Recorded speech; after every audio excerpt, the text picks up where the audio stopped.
"What a funny letter, Daddy," said Spen, as he looked at the narrow envelope which had just arrived, and listened to the crackle of the thin paper. "Do you think so?" said Daddy. "It is from home." "From home?" said Spen, laughing. "Why, Daddy, this is home." "I mean from the old country, Spen." "The old country, Daddy?" said Vida, leaving her dolls and coming to lean against her father's knee. "The old country? What do you mean?"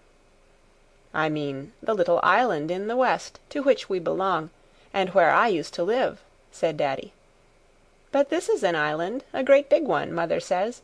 So how can we belong to a little island?" asked Spen. "Well, we do. At least the big island and the little island belong to each other." "Oh, Daddy, do splain yourself. You are not splaining yourself at all," said Vida.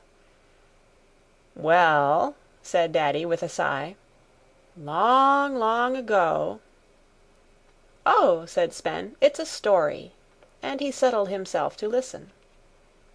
"Yes," said Daddy, "it's a story, and a very long one, too. I think I must ask someone else to tell it to you."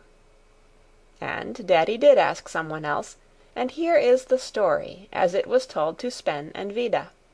I hope it will interest not only the children in this big island, but some of the children in the little island in the west, too. I must tell you, though, that this is not a history lesson, but a story book. There are many facts in school histories that seem to children to belong to lessons only. Some of these you will not find here, but you will find some stories that are not to be found in your school books, stories which wise people say are only fairy tales and not history. But it seems to me that they are part of our island story and ought not to be forgotten, any more than those stories about which there is no doubt.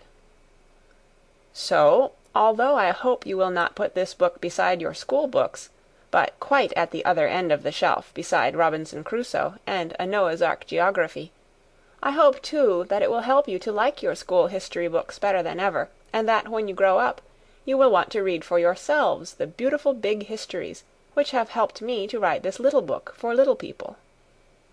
Then, when you find out how much has been left untold in this little book, do not be cross, but remember that, when you were very small, you would not have been able to understand things that seem quite simple and very interesting to you as you grow older. Remember, too, that I was not trying to teach you, but only to tell a story. H.E. Marshall. End of the introduction.